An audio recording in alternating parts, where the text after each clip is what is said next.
അമ്മു. ആഹാ, ഇന്ന് വലിയ ചെത്തിലാണല്ലോ. ഞാൻ ആഘോഷിക്കുകയാണ്. ഈ ദിവസത്തിന്റെ പ്രത്യേകത എന്താന്ന് അമ്മുവിനറിയാമോ? ഞാൻ ആദ്യമായി അമ്മുവിനൊരു കത്ത് തന്നതിന് വല്യമ്മാവനും ചെറിയമ്മാവനും കൂടി എന്നെ തല്ലി ചതച്ചിട്ട് ഇന്ന് 1 വർഷം തികയാണ്. നമ്മുടെ അനുരാഗ നാളുകളിലെ ആ കരിദിനം നമുക്ക് ആഘോഷിക്കണ്ടേ അമ്മു? എന്താ അത് ആഘോഷിക്കുമ്പോഴും തല്ലു കൊള്ളണമെന്നുണ്ടോ? അന്ന് എന്നെ തല്ലി എന്ന് കരുതി ഇനി എന്നെ തല്ലാൻ അവർക്ക് ധൈര്യമുണ്ടാവില്ല. ആ, അത് ശരിയാ. ഇനി തല്ലുകൊണ്ട ഇയാള് ചത്തുപോകുന്ന് അവർക്കറിയാം. അമ്മു, ഒന്ന് മനസ്സിലാക്കണം, ഞാൻ അമ്മുവിന് വേണ്ടി മാത്രം ജീവിക്കുന്നവനാണ്. അപ്പം മാളുവോ? അവളോടും താൻ ഇത് തന്നെയല്ലേ പറഞ്ഞത്? മാളു എന്തെങ്കിലും പറഞ്ഞോ? ഇല്ല, പക്ഷെ പറയും. അച്ഛനോടും ചെറിയച്ഛനോടും ഇന്ന് തന്നെ പറയും. കഴിഞ്ഞ കൊല്ലം എന്റെ വകയായിരുന്നെങ്കില് ഇക്കൊല്ലം മാളുവിന്റെ വകയാ തല്ല്.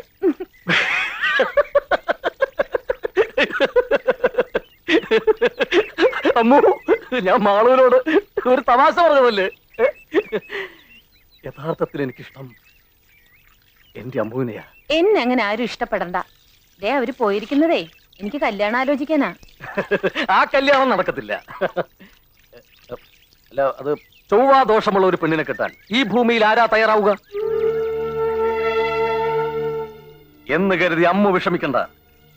ഒരു ചൊവ്വാ ദോഷത്തെയും വകവയ്ക്കാതെ അമ്മുവിനെ സ്വീകരിക്കാനുള്ള ഒരു മനസ്സ് ദേ ഈ ചുവന്ന ഷർട്ടിനകത്തുണ്ട്. ഓർത്തോളൂ.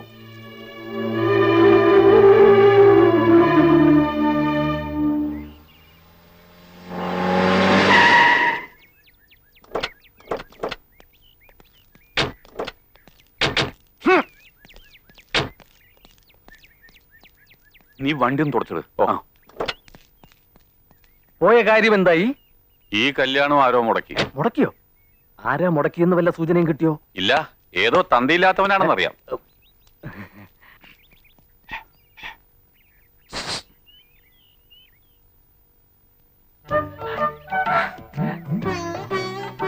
കണ്ടോ? എന്ത്? ആരെ കാണാനാ പോയത്? ഓ, അതോ കണ്ടു. ആളെങ്ങനെയുണ്ട്? കൊള്ളാം. കണ്ടാ തന്നെ പോലെ ഇരിക്കോ? ഏതാണ്ട്. തന്റെ ഉയരമുണ്ടോ? അല്പം കുറവാ. തന്റെ നിറമുണ്ടോ? അതും അല്പം കുറവാ. പിന്നെന്തിനാ തന്നെ പോലെ ഇരിക്കും പറഞ്ഞത്? എന്താണ് ഇവിടെ? ഏതാണ്ട് ഇയാളെ പോലെ ഇരിക്കും. അയ്യേ, എന്നാ എനിക്കെങ്ങും വേണ്ട. എന്താണ് തെണ്ടി നീ എന്നെ കുറിച്ച് അവളോട് പറഞ്ഞു കൊടുത്തത്? ദേഹത്തോട്ടാണ്ടല്ലോ ഇടിച്ച് ഇഞ്ച പരുവൊക്കെ ഞാൻ. നിന്റെ വേഷം കെട്ടലൊന്നും എന്റെ അടുത്ത് വേണ്ട. ഞാൻ ആരാണെന്ന് നിനക്ക് അറിയില്ല. മോന്ത കണ്ടില്ലോ, ഒരൊറ്റ പൊട്ടിക്കില്ലെന്നുണ്ടല്ലോ. എടാ, നീ ആരോടാ കളിക്കുന്നത് നിനക്കറിയോ? ഒരു രാജവെമ്പാലയാ നീ നോച്ചുവിട്ടിരിക്കുന്നത്. ഓത്തോ, നിന്റെ ഇവിടത്തെ പണി ഞാൻ ഇന്നത്തോടെ നിർത്തിത്തരാടാ. ഇന്നത്തോടെ ഞാൻ നിർത്തിത്തരാടാ. നമ്മളെ ചതിക്കാൻ മാത്രം ചങ്കൂറ്റമുള്ളവർ ആരാണോ ഈ നാട്ടിലുള്ളത്? അവരാരായാലും ശരിയാ, കൊത്തി നുറുക്കും ഞാൻ. അങ്ങാട്ട് വോട്ട് ചെയ്യട്ടാ. ഇതല്ലെങ്കിൽ വേറെ 100 എണ്ണം വരും. എന്നാലും അവരുടെ മുമ്പിൽ നമ്മൾ ചതിയന്മാരായില്ലേ? ജാതകദോഷം ഒളിപ്പിക്കാൻ കള്ളജാതകം എഴുതിച്ചു എന്ന് വരെ പറഞ്ഞപ്പോ കയ്യും കിട്ടുമെന്ന് കേൾക്കേണ്ടി വന്നില്ലേ? ചതിച്ചവനെ പറ്റി ഏതാണ്ടൊരു സൂചന കിട്ടിയിട്ടുണ്ട്. പൊക്കം കുറഞ്ഞ് കറുത്തിട്ടാണത്രേ. മുഖത്തൊരു കള്ളദൃഷ്ടി ഉണ്ടെന്നാണ് കേട്ടത്. എന്താടാ? ഏയ്, ഒന്നുമില്ല. പിന്നെ എന്തിനാ ഇങ്ങോട്ട് എഴുന്നല്ലേ? ഇറങ്ങി പോടാ പോത്തെ. ഓ,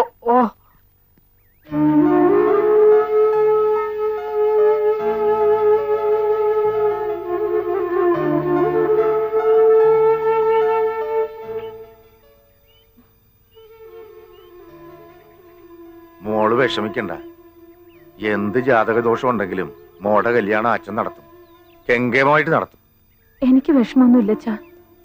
എന്റെ കാര്യത്തില് അച്ഛൻ ഇങ്ങനെ നേർന്നത് കാണുമ്പോഴാ എനിക്ക്.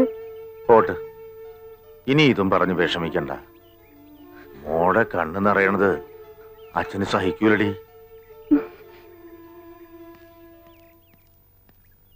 ആഹാ, ചേട്ടനിപ്പോ ഇവിടെ നിൽക്കുകയാണ്. എസ്റ്റേറ്റിലാരും നമ്മളെ കാത്തിരിക്കണേയിരിക്കും. ഞാൻ വരണില്ല. മനസ്സിനാകെ ഒരു വിഷമം. നീ പോയേച്ചും വാ. എന്നാ ഞാൻ പോയേച്ചും വരാം. ചെന്ന ഉടനെ വിവരത്തിന് കത്തയക്കാൻ കേട്ടാ. അതിന് നിനക്ക് എഴുതാൻ അറിയാവാ? അതിനെന്താണ്, ചേട്ടന് വായിക്കാനും അറിയത്തില്ലല്ല.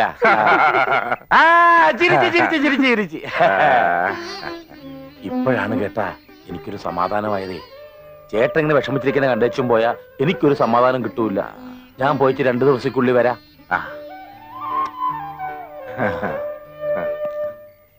ചേട്ടനും ഇവിടെ തന്നെ താമസം? അതെ. അപ്പോ കുടുംബമൊക്കെ?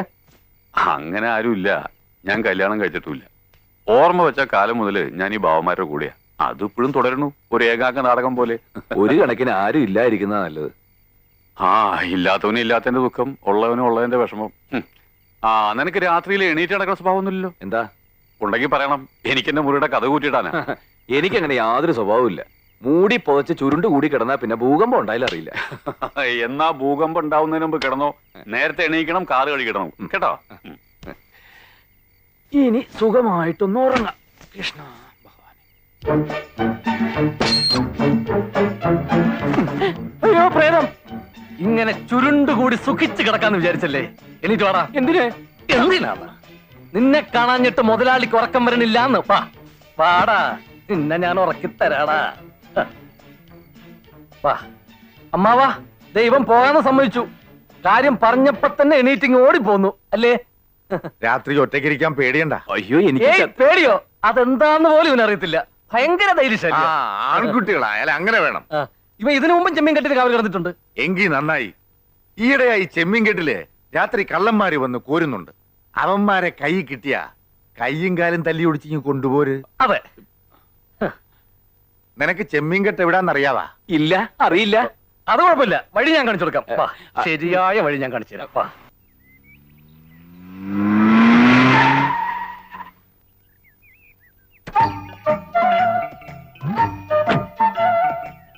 പോയി വിളിച്ചോണ്ട് വാടാ.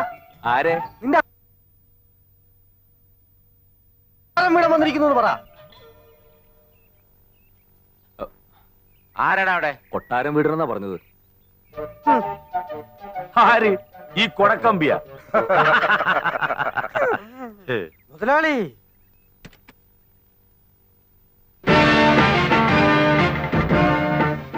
അല്ല, ഇതാര് കൊട്ടാരം വീടരാ? എടാ, നമ്മുടെ തമ്പ്രാൻ വന്നിരിക്കണ്. തലയെക്കെട്ടഴിച്ച് അരയെ കെട്ടറാ. യോ എന്റെ ദൈവേ, തമ്പ്രാൻ അകത്തോട്ട് കേറിയിരിക്ക്. കണ്ട ആപ്പയുടെ ഊപ്പയുടെ ഒക്കെ വീട്ടിൽ കയറിയിരിക്കാൻ വന്നവനല്ല ഞാൻ. പിന്നെ എന്തിനാണാവോ ഇങ്ങോട്ട് എഴുന്നള്ളിയതിന്റെ ഉദ്ദേശം? നാട്ടിലെ പ്രമാണിയായി പോയില്ലേ, ചട്ടമ്പിമാരെയൊക്കെ ഒന്ന് കണ്ടിട്ട് പോകാമെന്ന് കരുതി. എന്താണ്, തല്ലാൻ വല്ല ഉദ്ദേശം ഉണ്ടാ? ഉണ്ടിയേട്ടാ, അതിനല്ലേ കൂടിയൊരു വടി.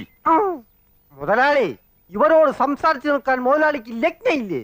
വന്ന കാര്യം പറഞ്ഞേച്ചും പോവാൻ നോക്കാം. എടാ, എന്റെ തറവാടാ കൊട്ടാരം വീട്. അത് നിങ്ങൾ ലേലത്തിൽ പിടിക്കുമെന്ന് പല സ്ഥലത്തും വാതുവെച്ചെന്ന് കേട്ടു. എന്നാൽ അത് നേരിട്ട് തന്നെ അറിയാമെന്ന് കരുതി വന്നതാ. എന്നാ നേരിട്ട് തന്നെ പറയാം.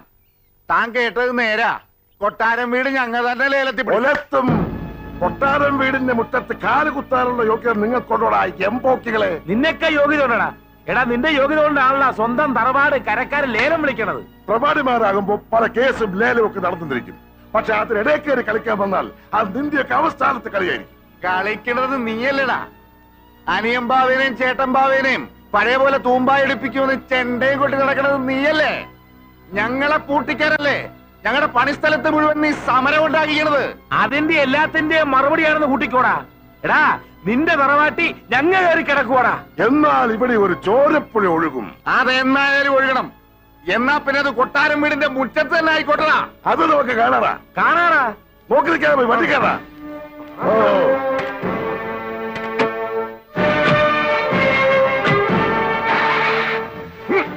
നമ്മളോടാ കളി.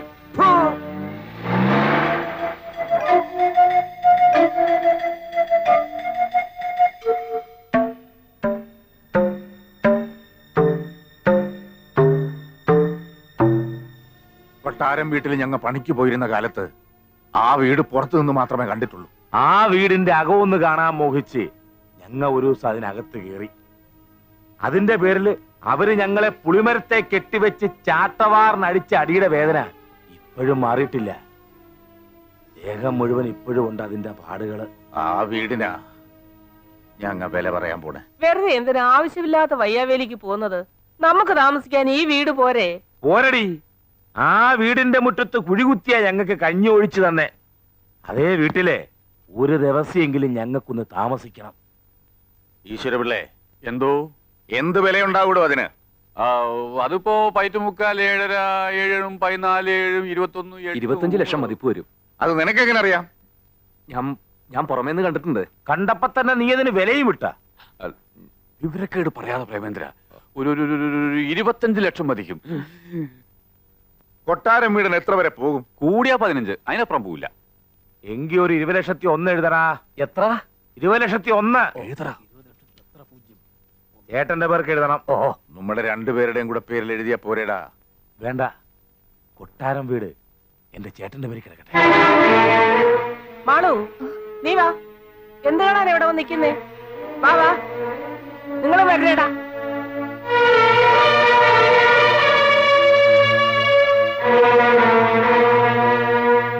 കളത്തറ ബാപ്പുകുട്ടി മകൻ കുഞ്ഞു മുഹമ്മദ് 10 ലക്ഷം രൂപ. കളത്ര ബാപ്പുട്ടി മകൻ കുഞ്ഞു മുഹമ്മദ് 10 ലക്ഷം രൂപ. തായിക്കര ജോർജ് കുട്ടി 12,60,000 രൂപ. നായിക്കര ജോർജ് കുട്ടി 12,60,000 രൂപ. മെസേഴ്സ് ശങ്കർ ആൻഡ് സൺസ് 15,14,000 രൂപ. മെസേഴ്സ് ശങ്കർ ആൻഡ് സൺസ് 15,14,000 രൂപ. കൂത്തുപറമ്പിൽ കുട്ടൻ ബാവ എന്ന ചേട്ടൻ ബാവ 20,01,000 രൂപ. കൂത്തുപറമ്പിൽ കുട്ടമ്പാവ എന്ന ചേട്ടമ്പാവ 20,01,000 രൂപ. അടുത്തത് കൊട്ടാരം വീടന്റേതാണ്. കൊട്ടാരം വീടൻ 20,02,000 രൂപ. കൊട്ടാരം വീടൻ 20,02,000 രൂപ.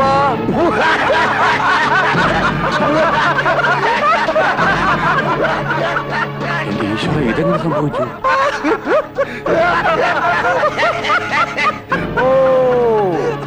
താനിവിടെ ചോരപ്പുഴ ഒഴുക്കി വള്ളം കളിക്കാമെന്ന് കരുതിയല്ലേ? ഒരു കാര്യം പറഞ്ഞേക്കാം. ബഹളം വെക്കരുത്, ഒരു കവർ കൂടി പൊട്ടിക്കാനുണ്ട്. കൂത്തുപറമ്പിൽ കുഞ്ഞമ്പാവ എന്ന അനിയൻ ബാവ 25 ലക്ഷം രൂപ. കൂത്തുപറമ്പിൽ കുഞ്ഞമ്പാവ എന്ന അനിയൻ ബാവ 25 ലക്ഷം രൂപ.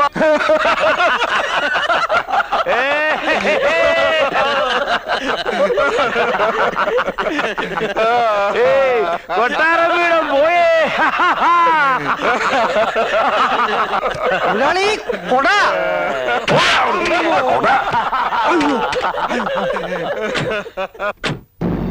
ചേട്ടാ, നുമ്മ ഇവിടെ 20,01,000 എഴുതിയപ്പ കൊട്ടാരം വീടൻ 20,02,000 എഴുതി. അപ്പൊ ഇവിടെ എഴുതിയ ആരാണ്ട് അവിടെ ചെന്ന് പറഞ്ഞിട്ടുണ്ട്. ഈ ചതി മനസ്സിലാക്കിയിട്ടാണ് ഒരു തിരുമറി ഞാൻ നടത്തിയത്. അതുകൊണ്ടാണ് ഞങ്ങളുടെ ഉപ്പും ചോറും തിന്നിട്ട് ഞങ്ങളെ ഒറ്റുകൊടുത്തവനാരായാലും ഞങ്ങൾ വെറുതെ വിടൂല. ഇനി പറഞ്ഞോ, അതാരായാലും നേരെ പറയണതാണ് നല്ലത്.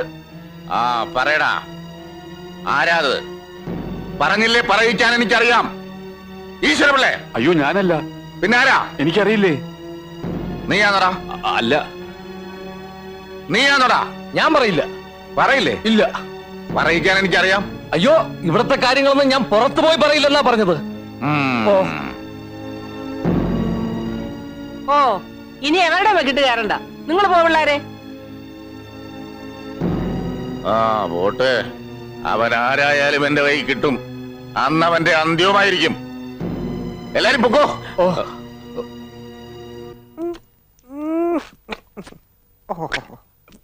ഇങ്ങനെ പശു കാടി കുടിക്കുന്ന പോലെ കുടിച്ചോണ്ടിരുന്നാ മതിയോ? ഞാൻ ടൗണിൽ പോയി 5-10 നല്ല തല്ലുകാരെയും കൂട്ടിക്കൊണ്ട് വരട്ടെ? അതുകൊണ്ടൊന്നും കാര്യമില്ലടാ. ചേട്ടൻ പാവയും അനിയൻ പാവയും ശക്തി കൊണ്ട് തോൽപ്പിക്കാൻ കഴിയില്ല. നമ്മുടെ കയ്യിലാണെങ്കിൽ ബുദ്ധിയും ഇല്ല. എന്തോ കൊട്ടാരം വീടിന് ബുദ്ധിയില്ല എന്ന് എല്ലാരും പറയും. എന്നാ എന്റെ ബുദ്ധി എന്താണെന്ന് അവസരം വരുമ്പോ ഞാൻ എല്ലാത്തിനെയും കാണിച്ചു തരാം.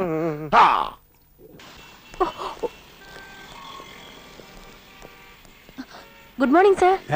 Good morning. അല്ല, ഇതാരും മാളുവോ? തകർപ്പൻ ഷോപ്പിംഗ് കഴിഞ്ഞ ലക്ഷണം ഉണ്ടല്ലോ. ഞാൻ 2 ദിവസമായി സാറിന് ഫോണിൽ വിളിക്കുന്നു. എന്തിന്? എനിക്ക് റെഫർ ചെയ്യാൻ കുറച്ച് ബുക്സ് വേണമായിരുന്നു. സിഎക്ക് പോയാൽ കൊള്ളാം. Very good, very good. ഞാൻ പഠിപ്പിച്ച കുട്ടികൾ ആരും മോശക്കാരാവില്ല. നിനക്ക് എത്ര ബുക്സ് വേണമെങ്കിലും തരാം. ഇവിടത്തെ ഫേമസ് വക്കീലന്മാരും ഡോക്ടർമാരും ഞാൻ പഠിപ്പിച്ച പിള്ളേരാ. എവിടെ ചെന്നാലും ഓരോ പൊസിഷനിലിരിക്കുന്ന എന്റെ കുട്ടികളെ കാണുമ്പോഴാ മനസ്സ് നിറയുന്നത്. അത് പ്രേമേന്ദ്രനല്ലേ? അതെ, ഞങ്ങളുടെ ഡ്രൈവറാ. ഡ്രൈവറോ? ഇവരും എന്റെ സ്റ്റുഡന്റാ. ഇയാള് കോളേജിലൊന്നും പഠിച്ചിട്ടില്ല. സാറിന് ആള് തെറ്റിയതാവും. പ്രേമേന്ദ്രന് എനിക്ക് തെറ്റാനോ? ഇവന്റെ കൂടെ ഒരു ദിവസം കഴിഞ്ഞവരാരും പിന്നെ ഇവനെ ആയുസിൽ മറക്കില്ല. പിന്നെ അല്ലേ 3 വർഷം പഠിപ്പിച്ച എനിക്ക്. കോളേജിലെ ഹീറോ ആയിരുന്നില്ലേ ഇവൻ? സ്റ്റുഡൻസ്